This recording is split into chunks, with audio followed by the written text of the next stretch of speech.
নমস্কার, শুভ সন্ধ্যা। র্যাপিড টাইমসে আপনাদের সকলকে স্বাগত। সারাদিনের সমস্ত খবর নিয়ে আমি দিয়া। ভারতের রাষ্ট্রপতি দ্রৌপদী মুর্মুর সঙ্গে দেখা করলেন রুশ প্রেসিডেন্ট পুতিন। রাষ্ট্রপতি ভবনে গার্ড অফ অনার দেওয়া হয় পুতিনকে। হায়দ্রাবাদ হাউসে প্রধানমন্ত্রী নরেন্দ্র মোদীর সঙ্গে দ্বিপাক্ষিক বৈঠক করলেন রুশ প্রেসিডেন্ট পুতিন। নিরপেক্ষ নয়, ভারত শান্তির পক্ষে, পুতিনের সঙ্গে বৈঠক করে জানালেন প্রধানমন্ত্রী নরেন্দ্র মোদী।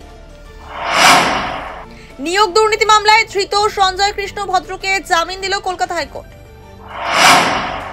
দেশজুড়ে ইন্ডিগোর 500-র বেশি বিমান বাতিল, ঘটনায় চরম ভোগান্তির শিকার হচ্ছেন যাত্রীরা। আগামী 7 ডিসেম্বর সনাতন সংস্কৃতির সংসদের উদ্যোগে ব্রিগেডে 5 লক্ষ কণ্ঠে গীতা পাঠের আয়োজন করা হয়েছে। অনুষ্ঠানে যোগ দেবেন সাধু সন্তরা। বাবরি মসজিদের শিলান্যাস নিয়ে অনড় হুমায়ুন কবির। মুর্শিদাবাদের বাবরি মসজিদ নিয়ে মামলায় হস্তক্ষেপ করল না আদালত। শান্তি বজায় রাখার দায়িত্ব নিতে হবে রাজ্যকে, জানালো কলকাতা হাইকোর্টের ডিভিশন বেঞ্চ। শিলিগুড়ি জলপাইগুড়ি জাতীয় সড়কের ফুলবাড়ি ব্যাটালিয়ন মোড় এবং পূর্ব ধনতলা এলাকায় একই রাতে পরপর পৃথক দুটি পথ দুর্ঘটনায় প্রাণ হারালো দুই যুবকের অকাল মৃত্যুতে শোকের ছায়া নেমে এসেছে এলাকায়। শিলিগুড়ির পূর্ব বিবেকানন্দ পল্লী এলাকায় একটি বাড়িতে চুরির ঘটনায় এক যুবককে গ্রেফতার করল আশিকর ফাঁড়ির পুলিশ। উদ্ধার হয়েছে চুরি যাওয়া সোনা ও রূপোর অলংকার।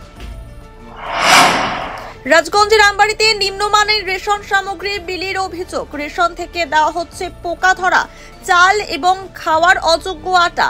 অভিযোগের সরব হলেন রাজগঞ্জ ব্লকের আমবাড়ি মহামায়া কলোনির বাসিন্দারা। খড়িবাড়ি পানি ট্যাঙ্কি ফ্লাইওভারে মাদক পাচার করতে গিয়ে এসএসবির জালে ধরা পড়ল তৃণমূল কংগ্রেসের ছাত্রনেতা। মাদক কারবারে তৃণমূলের ছাত্রনেতা গ্রেফতার হতেই কটাক্ষ বিজেপির।